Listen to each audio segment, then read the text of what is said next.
ndabashuje mu izina rya Yesu Kristo, Imana ibahe umugisha. Reka dushimire rero nanone uyu mwanya mwiza tubonye kugira ngo tuganire ijambo ryayo. Murambishimira Imana ko yangize umukozi wayo. Ni ibintu nkora numva umutima wanjye ubinezerewe cyane. Hari ibintu ubamo ukumva si ibyawe, hari ibintu ubamo ukumva umeze nk'aho bari kugusunika, ariko ndashimira Imana ko mba muri uyu murimo numva umutima wanjye unejejwe no kuwukora. Iyo ndi muri uyu murimo mba numva ndi ahantu nkwiye kuba ndi. Hari igihe uba uri ahantu ukumva uri ahantu udakwiye kuba uri, yego, ariko hari igihe uba uri ahantu ukumva nyine uri mu mwanya ukwiye kuba urimo. Rero iyo ndi muri uyu mwanya wo kuvuga ijambo ry'Imana mu murimo w'Imana, mba numva ndi ahantu ndi fiti nyine, mba numva ndi ahantu ndimo neza nkwiye kuba, nkumva umutima wanjye unyuzwe n'icyo kintu. None nkagira umugisha rero wo kuba mbafite. Ni umugisha ukomeye mu by'ukuri, kuko ntafite abo mbwiriza ubutumwa bwiza ntabwo nabwibwira. Rero muri imbaraga zanjye, muri motivasiyo yanjye, mutuma ndushaho kugira kuraje, mutuma ndushaho gusenga, mutuma ndushaho kuba imbere y'Imana kugira ngo inshoboze gukomeza kubona ibyo kubwira abera. Kuko Pawulo aravuze ngo dushobozwa byose na Kristo uduha imbaraga. Mu nkundi rero tuganira ijambo ry'Imana riri mu gitabo cya mbere cy'Abami, igitabo cya mbere cy'Abami, igitabo cya mbere cy'Abami, ibice 17, umurongo waho wa 9 tugeze ku murongo wa 12.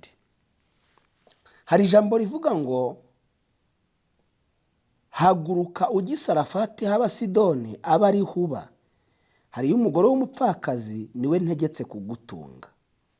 Nuko arahaguruka ajya i Sarafati, ageze ku irembo ry'umudugudu ahasanga umugore w'umupfakazi utoragura udukwi.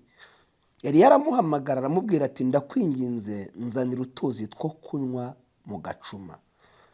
Nuko ajya kuyazana, akigenda aramuhamagara ati ndakwinginze unzanire n'agatsima mu ntoki.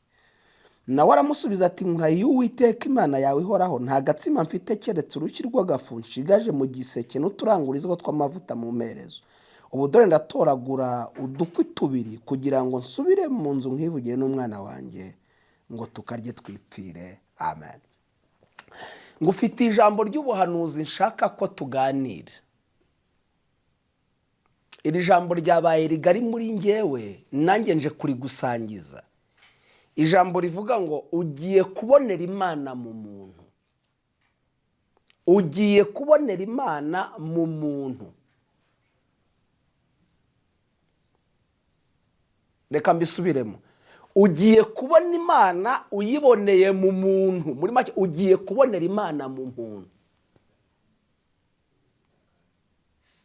Imana ugiye kuyibona ariko hari umuntu binyuzemo.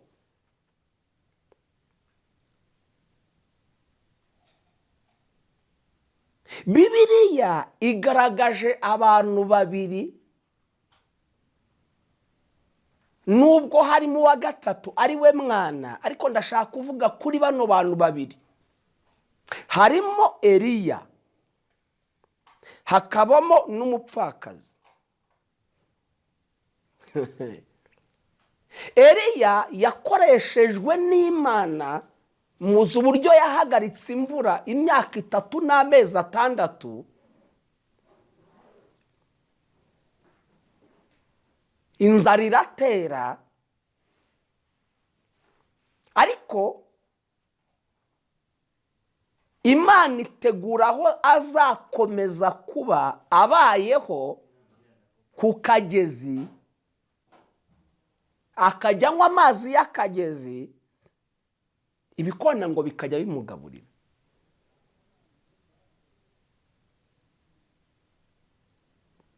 Igihe kiza kugera, Imana ibona ko igihe cyo kubaho ngaho kirangiye. Kubera iki?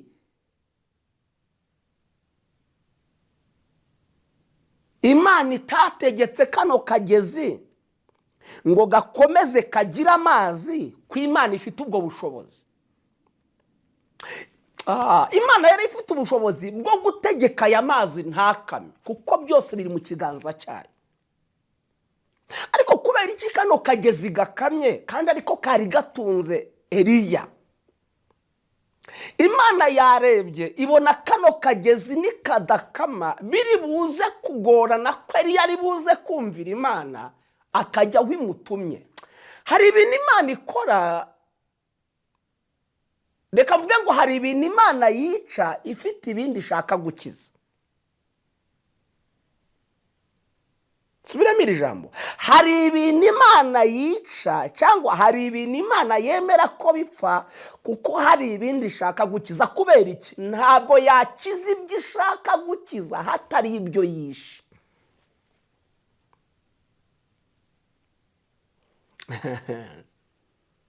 Imana ishobora kwemera guteza akavuyo, cyangwa ishobora kwemera ko akavuyo gatera muri business, gatera muri kampani ukoramo, kugira ngo izamuremo umuntu yavuze ko izazamura.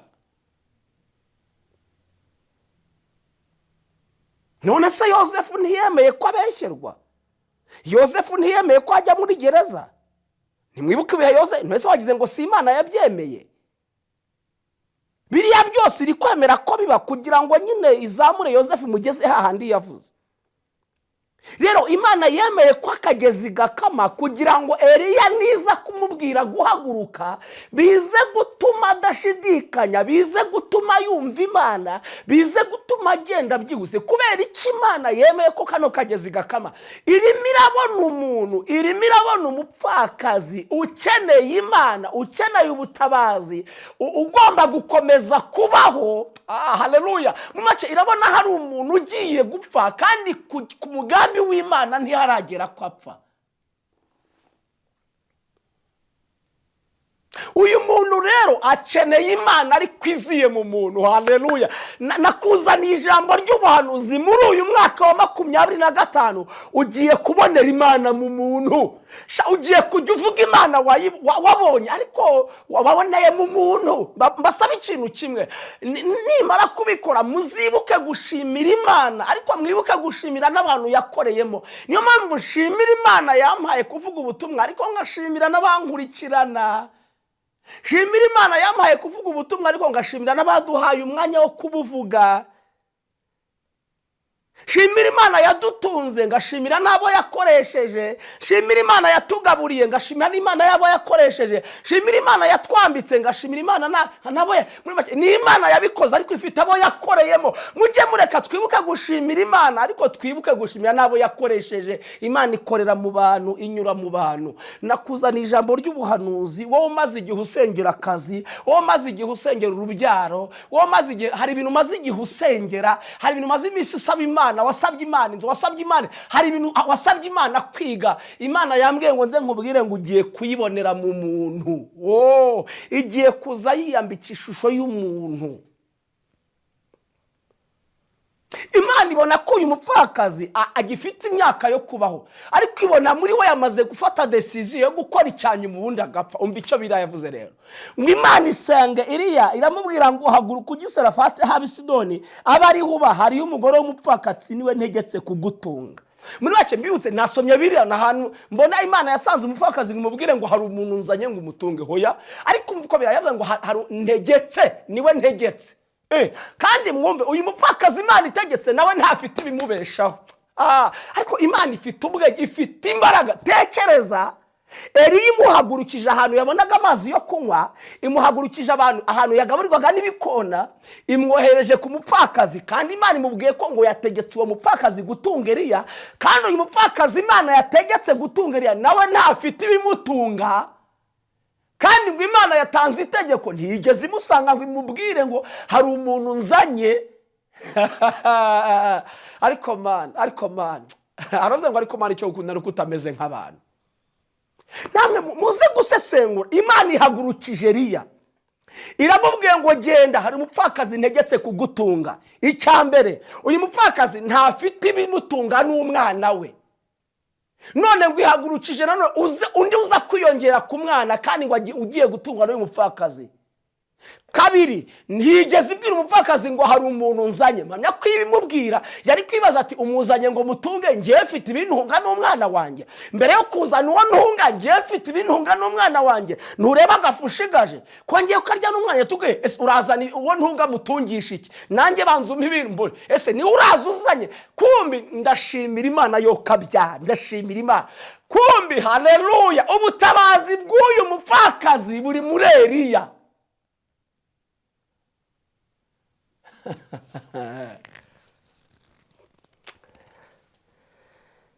Ugiye kubonera Imana mu muntu.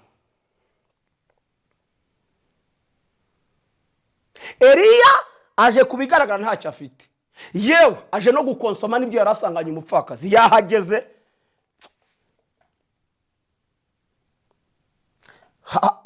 cumi n'abango nuko arahaguruka Gisarafati, ageze ku irembo ry'umudugudu ahasanga umugore w'umupfakazi utoragura udukwe. Ijambo rya mbere yabwiwe n'iki ko ari wa wundi Imana yamubwiye? Ese hari sinye yari afite imugaragaza ko ari umupfakazi? Ngo yari aramuhamagara aramubwira ati ndakwinginze nzanira utuzi two kunywa n'agacuma. Umva wa muntu Imana yatumyeho Eliya ikamutegeka, ndakwinginzanira umupfakazi. Icyo cyo yumvaga gishoboye. Ngo nuko ajya kuyazana y'amazi Eliya asabye. Ngo akigenda aramuhamagara ati ndakwinginze unzanire n'agatsima mu ntoki. Kuko Eliya arabatwese uyu muntu Imana intumyeho ngo niwe uzantunga, afite ibyo kurya. Kuko Eliya nawe ntabwo Imana yari yamuhaye detayi ngo imubwira yuko aho imutumye nta kintu kiriyo, ahubwo ibi bizamutunga agiye abijyanye. Aha mbona agaciro n'imbaraga biri mu bakozi b'Imana. Abakozi ndabizi mwoka byaramwe, ndabizi ko hano hanze hari izina ritari ryiza ryambitswe abakozi b'Imana, ariko reka mbibutse ko si bose. Bajya bangwa bumwe agatukisha bose, reka nkubwize ukuri. Hari abiyita kandi reka mbabwire, uretse ko Yesu yavuze ngo bazabamenyera ku mbuto, ntabwo wareba umuntu ngo umenye ngo uyu ni umukozi w'Imana nyawe cyangwa uyu si nyawe. Biterwa n'imbuto, igiti kimenyera ku mbuto. Ariko reka nkubwire ngo umukozi w'Imana nyawe ubana n'Imana, wahamagawe n'Imana, muri we harimo ubushobozi, harimo ubutware, harimo imbaraga zitanga ubuzima, harimo imbaraga zizura ibyapfuye, harimo imbaraga zituma ibitari bihari bihaboneka. Ushobora kutabyumva kubera ibindi wumva, ariko uko niko kuri ku ijambo ry'Imana. Ngo nawe aramusubiza ati uyu ni umupfakazi, ati nkurahiye Uwiteka Imana yawe ihoraho, nta gatsima mfite keretse urushyi rw'agafu nshigaje mu giseke n'uturangurizwa tw'amavuta mu mperezo. Ubu dore ndatoragura udukwi tubiri kugira ngo nsubire mu nzu nkivugire n'umwana wanjye ngo tukarye twipfe. Nawe tekereza, kano gatsima gatekwa n'inkwe ebyiri kangana gate? Iyo usomye hepfo ngo Eliya aramubwira ati witinya, genda ubigenze uko uvuze, ariko banza umvugira kanjye ukanzanire hano maze ubone kwivugira n'umwana wawe. Amaze kumusobanurira ko ari gake. Undi nawe ati sinkubujije kugenda kubikora nk'uko ubivuze, ariko mbere yuko wivugira we n'umwana banza umvugira kanjye ukazane nkarye. Birabango kuko Uwiteka Imana ya Isiraheli ivuze itya ngo icyo giseke ntabwo kizaburamo ifu n'amavuta ntabwo azabura mu mperezo kugeza ku munsi Uwiteka azavubira isi imvura.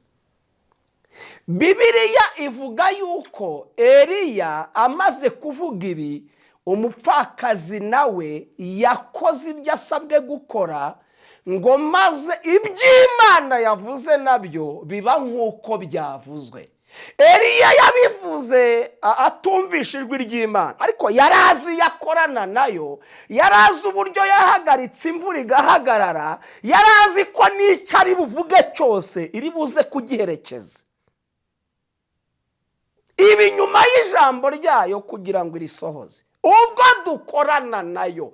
Eliya yarazi Imana akorana nayo, yaravugaga akumva agashyira mu bikorwa, ariko nawe yavuga igahita ishyira mu bikorwa ibyo avuze. Bakoranaga mu buryo bwiza cyane, buri diregite. Yaravugaga, Eliya akumva agakora icyo Imana ivuze, ariko Eliya nawe yavuga, Imana igahita yumva igakora icyo Eliya yavuze. Ndashimira Imana muri uyu mwaka wa 2025, bakozi b'Imana bankurikiye, inshuti bavandimwe, twinginga Imana ijye ivuga twumve, tuyumvire, dukora ibyo ivuze. Nayo yiteguye kujya yumva ibyo tuvuze igashyira mu bikorwa. Eliya yumviye Imana, arahaguruka akora icyo yamubwiye, ariko nawe avuze iramwumvira, ibikora nk'uko abivuze. Ngo ntabwo uwo mupfakazi yongeye kwicwa n'inzara, yaguwe neza, inzara irinda irangira, we nta nzara abonye. Kubera iki? Eliya aboneye Imana mu mupfakazi, umupfakazi nawe aboneye Imana muri Eliya. Ntawigeze ayibona iva mu ijuru ngo ibonere, ariko umuntu wese yayiboneye. Ndakubwira ijambo muri uyu mwaka, bapapa, bamama, basore namwe bakobwa, munyumve, ugiye kubonera Imana mu muntu. Numara kuyibona uzibuke gushimira Imana, ariko wibuke gushimira n'umuntu Imana yagaragariyemo. Reka mbabwize ukuri, ndaza kubonera Imana mu muntu mve mu bukode. Ndaza kubonera Imana mu muntu ndeke kugenda n'amaguru mbona imodoka yanjye. Ndaza kubonera Imana mu muntu amateka y'ubuzima bwanjye ahinduka. Nawe sinzi ibyo uri kwatura, sinzi ibyo ucere, ariko ndabizi ibintu Imana yambwiye muri uyu mwaka ngiye kubibona, ariko mbiboneye mu bantu yakoresheje. Ubwo urumva ni Imana mu muntu. Nzashimira Imana, ariko nshimire n'abantu yakoresheje. Ngo nayo ubwayo ijya kuducungura yigize umuntu. Haleluya. Reka nkubwire ngo yemwe abatabawe mwese mufite ubuhamya, mujya mushimira Imana, nyashimira Imana. Aho tugeze turashimira Imana, ariko reka dushimire nabo yakoresheje kugira ngo tube turabo turibo uyu munsi. Nta muntu ushobora kwizamura mu kazi, nta muntu ushobora kwiha titire, nta muntu ushobora kwiha izina ry'icyubahiro, nta muntu. Hari undi uba warazamuwe noneho nawe agahabwa ubushobozi bwo kuzamura abandi. Hari uba warahawe umugisha nawe agahabwa ubushobozi bwo guhesha abandi umugisha. Hari uba yarize nawe agahindukira akajya kwigisha abandi. Yemwe abarimu mu nteze amatwi, mwigisha muri za kaminuza n'ahandi, mbibutse ko ubwo bumenyi mutanga namwe mwagiye kubwiga ahandi. Ntago mwabuvukanye, mwagiye kubwiga ahandi. None namwe muri kuboha, abo muri kuboha nabo bazabuha abandi. Ntukagire icyo wirata, ujye wirata Kristo uguhaye ubuzima. Wibuke no gushimira abo yakoresheje kugira ngo babe bakugize uwo uri uyu munsi. Dusenga dushimira Imana. Imana ugiye kuyibonera mu muntu, ngiye kuyibonera. Wayibonera muri ngewe, nayibonera muri wowe. Reka nkubwire ngo uyu mwaka ni uwo guhura n'abantu tuboneramo Imana. Imana ibaho umugisha, Imana ibagire neza. Ndagira ngo dusenge. Haleluya. Ndagira ngo dusenge. Iri jambo ry'ubuhanuzi rigusohoreho mu izina rya Yesu. Ndabyatuye rigusohoreho. Ukwezi kwa mbere dutangiye, utangire ubonera Imana mu bantu. Kandi ubwo ubonera Imana mu bantu, nawe hagira bayikuboneramo. Hari igihe dushaka kubonera Imana mu bantu, ariko ntidushake ko bayituboneramo. Ubonera Imana mu muntu, ariko nawe bayikuboneremo. Maranire ko abantu bamboneramo Imana nkuko nanjye nshaka ko hari abo nyiboneramo. Imana ibaho umugisha, Imana ibagire neza. Ndabakunda cyane. Uyu mwaka uzabera umwaka udasanzwe, maze tuzumva amashimwe n'ubuhamya yuko hari abantu baboneye Imana mu bantu. Nanjye nzumve hari umuntu ushima Imana ku bwanjye avuga ngo naboneye Imana muri John. Hazagira umuntu uhagarara atanga ubuhamya yuko yaboneye Imana muri wowe. Uzi kumva umuntu ashimana ati nabonye Imana impera abana kwiga, kandi dore uwo yakoresheje. Hari ibyishimo birenze ibyo ngibyo, hari amakamba arenze ayo ngayo. Uhimbazwe Kristo kuri Imana yaremye abantu kugira ngo bakoreshe. Nubwo umwanzi yaje kudeviya akagira batwara, ariko haracyari 7,000 wabitse kugira ngo uzabikoreremo. Turagushimiye ko ababyeyi bagiye kubonera Imana mu muntu, abagabo babonera Imana mu muntu, abasore n'abakobwa babonera Imana mu muntu. Tugiye kubonera Imana mu muntu. Uzaturinde kwibagirwa Imana yakoze, ariko uzaturinde no kwibagirwa abo yakoresheje. Byose bizabe ku bw'icyubahiro cyawe. Himbazwa n'amahanga yose. Mbisabye nizeye mu izina rya Yesu Kristo. Amen. Imana ibaho umugisha, Imana ibagire neza. Genda uhure n'Imana kandi uyiboneye mu muntu mu izina rya Yesu Kristo. Amen.